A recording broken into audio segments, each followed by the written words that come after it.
자, 지난 시간에 간이가세자 전환 통지서를 받으신 사업자분들이 간이가세자 전환을 하면 안 되는 경우 하고요. 그 다음에 그렇게 전환을 하지 않으려면 어떻게 해야 되는지 방법에 대해서 알아봤는데, 그 얘기를 하면서 특히 임대사업자 같은 경우 더 주의를 하셔야 된다고 말씀을 드렸거든요. 그러니까 그 얘기를 좀 해볼게요.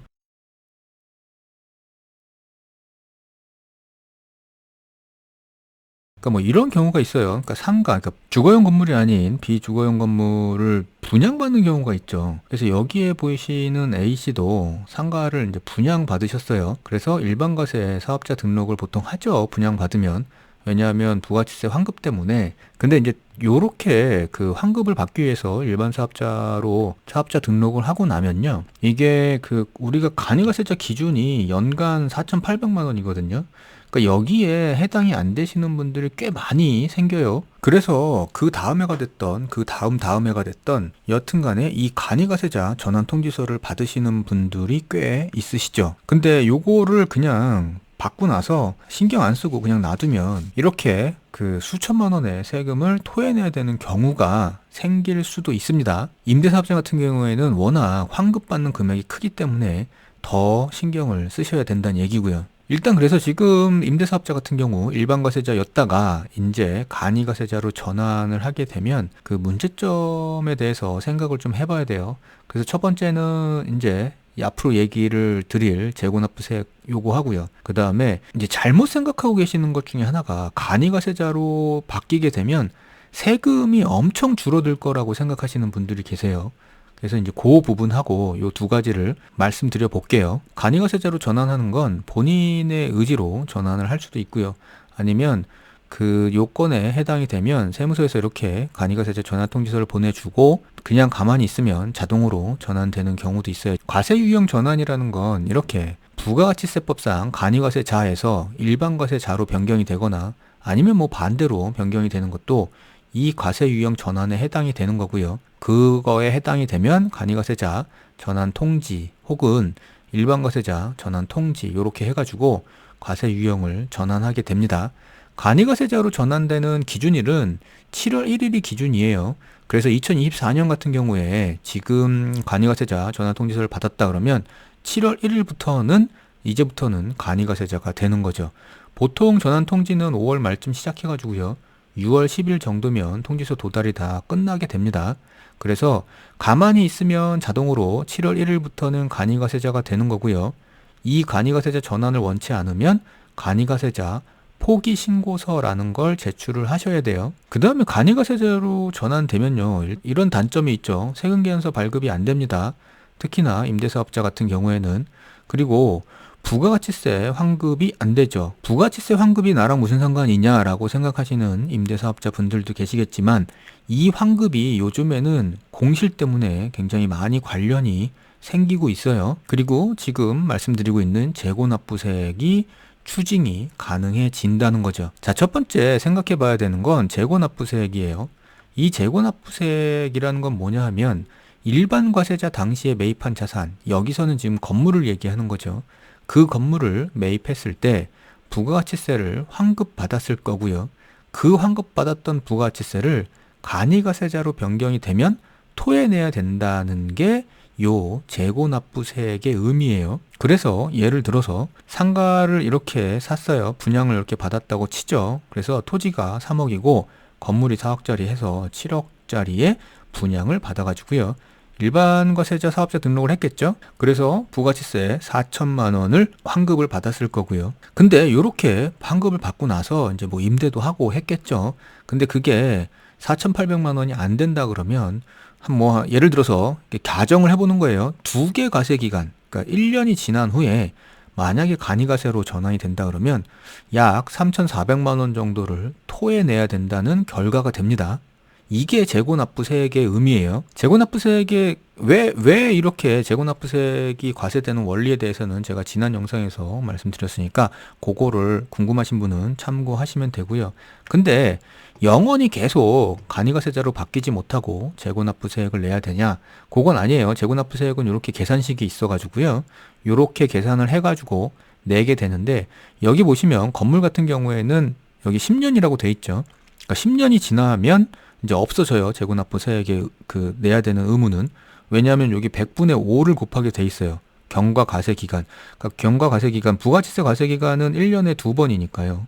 요게 10년이면 20번이고요. 100분의 5에 20을 곱하면 이게 1이 되죠. 그래서 1 빼기 1이 0이 나오니까 이 전체 식이 0이 됩니다. 그래서 결국에는 10년이 지나면 이제 재고납부세액은 없어진다고 생각을 하시면 되고요. 그 10년의 기준이 되는 기산일부터 기간에 대한 개념은 조금 공부를 하셔야 돼요.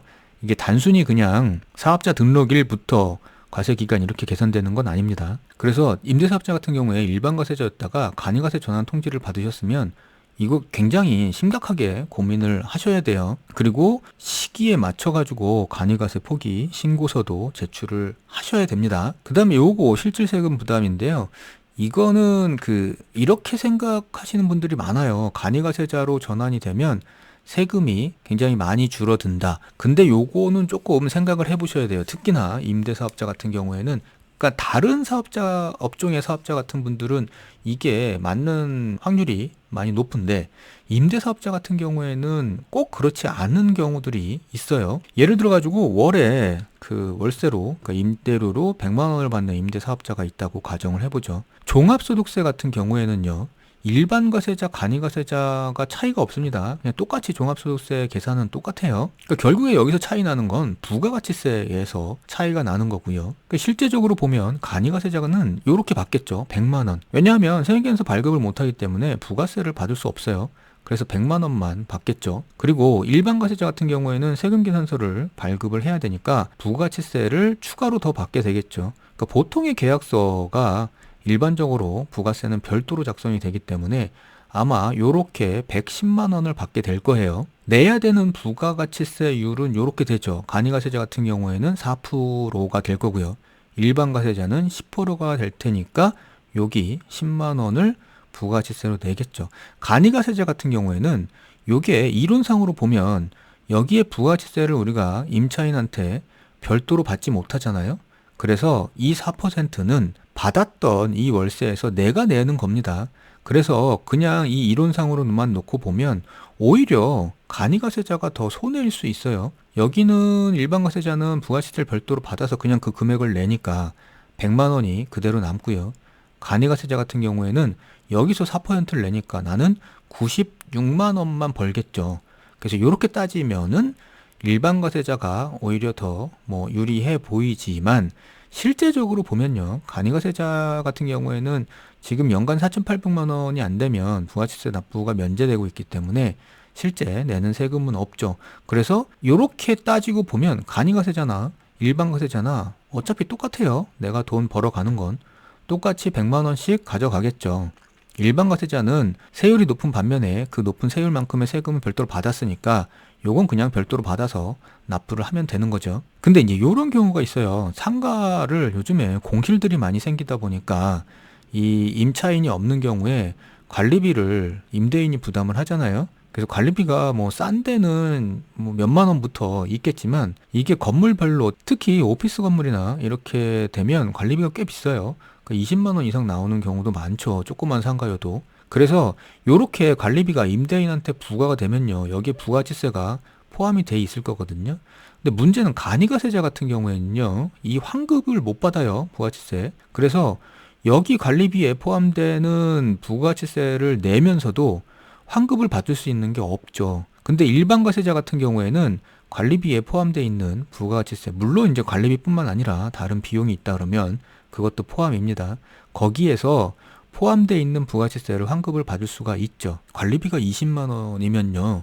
1년으로 따지면 부가가치세만 한 24만 원 됩니다. 그래서 생각을 해보셔가지고 내가 간이과세로 전환이 되면 안 되겠다 싶으신 분들은 반드시 6월 30일까지 이 간이과세 포기 신고서를 제출을 해주셔야 돼요. 그래서 간이과세 포기 신고서 제출하는 방법은 제가 전 영상에서 자세하게 말씀을 드렸는데 홈택스에 여기 들어가시면 되거든요. 여기 세금 관련 신청 신고에 일반 신청, 일반 세무서류 신청 여기 들어가셔가지고요. 요런 서류를 작성해가지고 제출을 해주시면 됩니다. 여기 간이과세 포기 여기에 체크하셔가지고 제출을 해주시면 되고요. 자, 이렇게 해가지고 오늘은 임대사업자가 간이가세 전환이 되면 안 되는 경우에 대해서 말씀을 드려봤어요.